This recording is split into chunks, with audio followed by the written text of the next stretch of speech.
누구나 다 알고 있듯이요. 중도층 확장에 걸림돌이 됐을 것으로 이제 예상을 많이 했었던 윤 대통령 문제가 일단은 해결되는 분위기가 있고요. 또 권성동 원내대표 같은 경우에 역전 만루 홈런도 가능하다 이렇게 말을 했기 때문에 글쎄 뭐 이현정 의원님도 시기가 늦었다는 평가는 좀 하고 계신다만 조기현 부위원장께서 보시기에도 글쎄요 뭐 골프 같은 것도 뭐 이 머리를 들여서는 절대 안 되는 상황인 만큼 이번 상황이 어떤 계기도 마련할 수 있는 상황으로 TV조선에서 TV토론에서 할 수 있는 상황일까요? 뭐 확실히 일정 부담이 던 것은 사실이지만 예. 이현정 의원님 말씀처럼 일단 시간이 부족하고요. 더 중요한 것은 지금 국민의힘이나 김문수 후보 캠프에 네. 소위 이 캠프에서 이 선거 운동을 하시는 분들 주요 이 선 책임자들이 네. 과연 김문수 후보의 승리를 위해서 뛸 수 있는 상황과 조건 의지가 있느냐 이게 이제 중요한 문제일 것 같은데요. 네. 여전히 김문수 후보의 주변의 핵심 측근들은 윤석열 전 대통령의 측근들과 겹칩니다. 그러니까 윤석열 전 대통령이 탈당했다고 해서 기본적으로 김문수 후보가 완벽하게 윤석열 전 대통령과 관계가 절연되었다고 보기 어렵고요.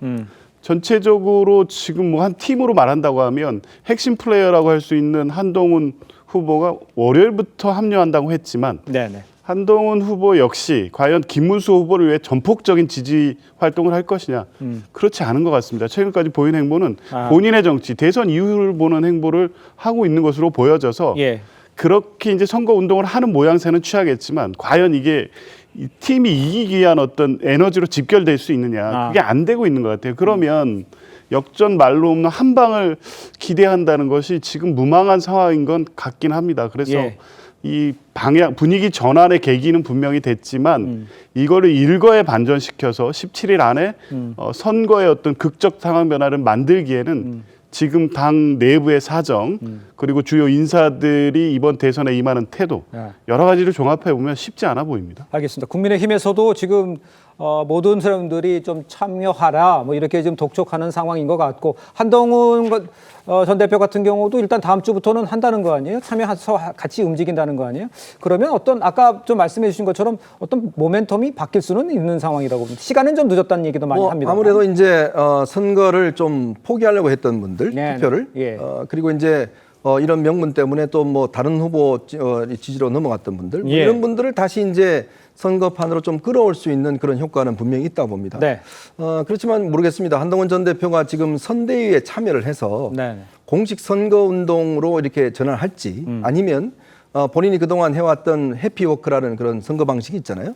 주로 쭉 걸어다니면서 이제 여러 가지 이제 이야기를 하는 예. 이제 그런 방식으로 독자적으로 어떤 선거 운동을 할지는 아직 정확히 정해진 바는 없지만 예. 제가 알기로는 우선 지금 현재 위기가 일단 영남 지역이 위기입니다. 지금 뭐 여러 가지 여론조사를 보면 국민의힘이 그동안 어떤 뒷받침을 해줬던 이 TK 지역과 PK 지역에서 꽤 지금 이탈이 많은 것 같거든요. 예. 이 두 개가 지역이 무너지면 사실 네네. 국민의힘의 어떤 존립 기반이 흔들릴 수밖에 없습니다. 네. 그리고 좀 지금 사실 민주당에서 이재명 후보가 여러 가지 사법부를 겨냥해서 여러 가지 이제 법안들과 특검 이런 걸 내놓지 않습니까? 그렇습니다. 만약 그렇게 될 경우에는 이 상권 분립이 무너질 수 있는 그런 위기의 상황이 있죠. 예. 그렇기 때문에 아마 오늘 또 한동훈 전 대표가 메시지를 냈습니다마는 네. 아마 이런 것들 즉 이 압도적으로 이재명 후보의 어떤 지지를 보낼 경우에 자칫하면 이런 어떤 앞으로 있을 이 상권 분립, 사법부에 대한 장악 이걸 합리화해 줄 수가 있다. 그러니까 이런 부분들을 투표로서 어떤 견제를 해야 된다. 이런 메시지를 주로 이야기를 할 것 같고 아마 영남 지역부터 아마 이제 본인의 어떤 이 유세 방식을 통해서 아마 운동을 할 가능성이 높아 보입니다. 알겠습니다. 여기 이제 이준석 개혁신당 후보는요 윤 전 대통령의 탈당에 대해서 국민의힘 빼기 윤석열 이 자유통일당이다 생각된다 뭐 이렇게 말을 하면서 꼬집었습니다. 이 말의 설득력은 어떻게 보세요? 그러니까 이게 저는 상당히 설득력이 있다라는 생각이 드는데 결국 이준석 후보의 메시지는 김문수 후보의 정체성을 저격을 한 겁니다. 네. 그러니까 바로 윤석열 전 대통령과의 어떤 정치적 인연을 강조하고 그리고 윤 전 대통령의 지지층을 기반으로 당내에서 이제 대통령 후보가 됐다. 이 점을 좀 꼬집은 걸로 보이고요. 또 동시에 지금 국민의힘 내부에서도 사실은 캠프가 원활하게 돌아가지 않는 흐름들이 보입니다. 네. 뭐 세미준 대표가 그러니까 그동안 윤석열 전 대통령 선거 때도 이제 조직을 맡아서 활동했던 단체였는데 예. 이 대표가 이 김문수 후보의 캠프에서 같이 못하겠다 하고 나왔던 이유가 네. 결국 태극기 부대라든지 정광훈 목사의 세력들이 캠프에 너무 많아서 같이 하기가 어렵다라는 입장을 표명했거든요. 네. 그러니까 이제 이준석 후보의 말처럼 윤석열 전 대통령이 아무리 탈당을 했다라고 하더라도 윤 전 대통령의 측근들은 여전히 포진해 있고 또 동시에 전광훈 목사의 전방위적인 지원이 있는 것이 아닌가라는 생각이 들게 하는 이 김문수 후보의 정체성을 정확하게 저격을 한 것으로 보여서 저는 유권자들에게 상당히 소구력이 있는 메시지로 평가합니다. 알겠습니다. 이런 상황에서 이제 좀 전에 또 언급을 해주셨습니다만 윤 전 대통령이 이제 탈당을 선언하고 한동훈 전 대표는 자신의 제안 수용 여부와 관계없이 다음 주 유세에 참여하겠다고 했습니다.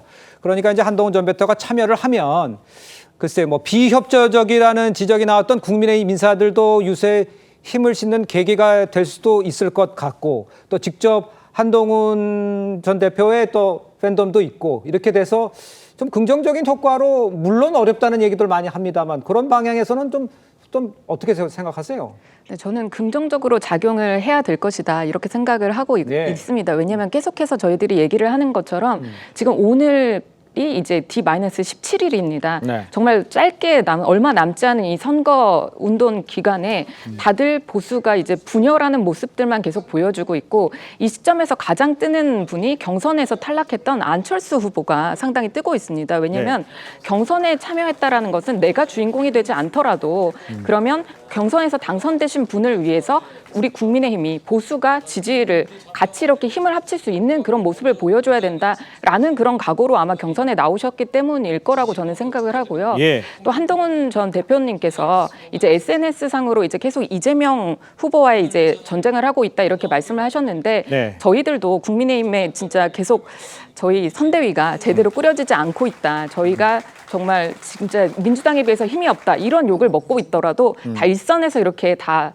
각자의 위치에서 싸우고 있는 것이라고 저희는 생각을 하고 그 싸움은 예. 이재명 그 민주당 세력에 대한 저희가 자유민주주의를 지키기 위한 이런 싸움이라고 생각을 한다라고 하면 다 같이 자리에 나오셔서 함께 힘을 모아주시는 것이 당연한 것이 아닌가 저는 그렇게 호소를 한번 해보겠습니다. 알겠습니다.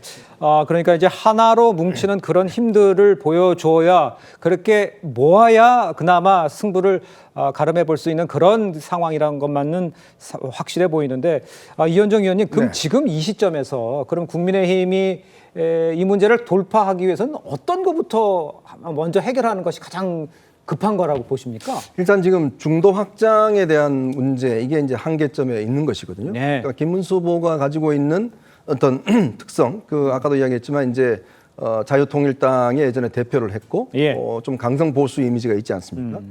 그렇기 때문에 스스로 했던 한계점이 있고 지금 선거운동 방식도 보면 이제 좀 뭔가 어떤 신선한 선거운동 방식보다는 예전 선거운동 방식을 답습하고 있는 그런 측면이 있어요. 네. 그리고 또 이 지지층들이 지금 이 부분에 대한 적극적인 어떤 또 이 지지에 나서고 있지 않는 측면들이 있습니다. 예. 그래서 그럴 경우는 지금 김문수 후보 혼자의 힘으로는 이제 불가능한 거겠죠. 네.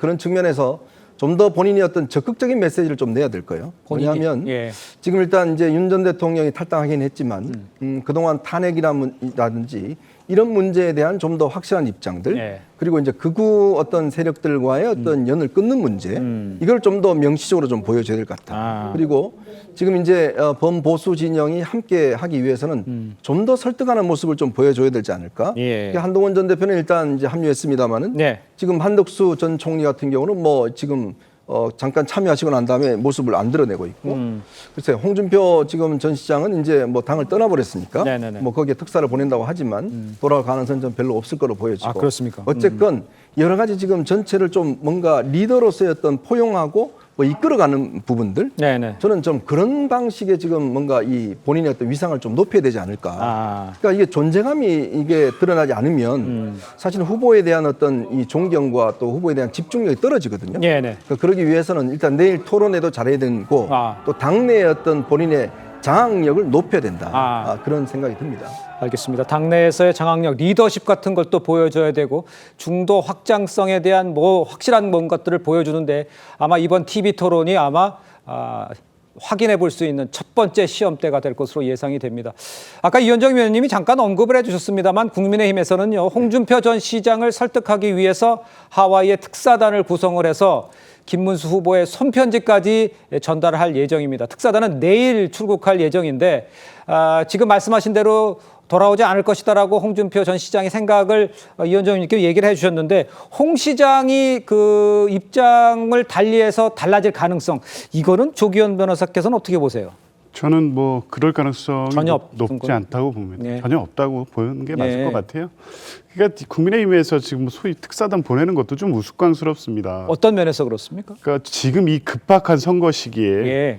그 주요 핵심 인사 넷이 지금 하와이를 가서 뭘 얻을 수 있다는 거죠. 저는 가서 홍준표 전 시장의 어떤 마음을 바꾸고 네. 돌아오게 한다거나 아니면 선거에 어떤 직간접적으로 긍정적 영향을 주는 메시지를 전혀 낼 거라고 보지 않고요. 예. 그걸 기대하지도 않을 것 같습니다. 홍준표 시장의 스타일을 모르지 않으실 거기 때문에 그러면 저는 이 행보 자체가 홍준표 전 시장의 마음을 얻기 위해 이렇게 노력을 한다. 이런 노력을 하고 있다는 걸 보여주는 그 이상의 효과를 애초부터 기대하지는 않았을 거고요. 최근에 홍준표 전 시장을 지지했던 분들이 이재명 후보를 지지 선언한다든가 예. 주요 인사들이 이재명 후보 쪽으로 넘어오고 있습니다. 그러니까 그나마 지켜야 될 핵심 보수층에서도 이탈이 가속화되고 있기 때문에 그걸 막기 위한 최소한의 조치지 실제 홍준표 전 시장을 다시 모셔오기 위한 실질적 성과를 목표로 한 방미가 아닌데 그런 것을 고려하며 이렇게 거추장스럽게 갈 필요가 있었나 하는 생각이 들고요. 뭐 이현정 의원님 말씀대로 지금 김문수 후보는 네. 본인의 자력으로 이 상황을 수습하고 이재명 후보와의 의미 있는 경쟁을 할 수 있겠다는 걸 보여주는 것 외에 예.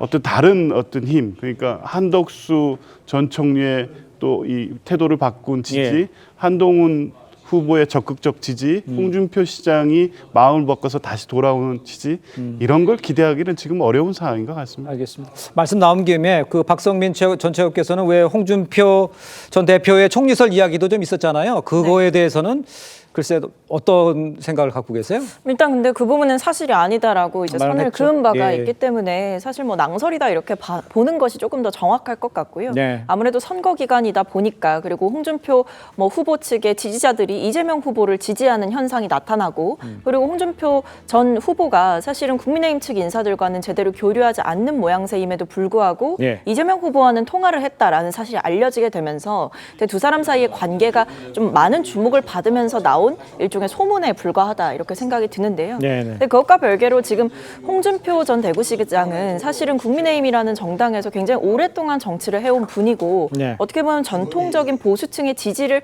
받아왔던 후보이기도 합니다. 근데 이런 후보가 어떤 무리한 경선 과정을 지켜보면서 그리고 어떤 국민의힘이라는 정당에 대해서 정말 뼈아픈 실망을 했고 그러면서 정계 은퇴까지 시사를 했고 이 선거운동 과정에서 합류해서 화학적 결합을 하기보다는 오히려 지금 외국으로 떠나버린 이 상황 이거는 이재명 후보와 관계없이 그리고 다른 당의 후보들과 관계없이 국민의힘에 정말 뼈아픈 실책이 되고 있다라는 생각이 듭니다.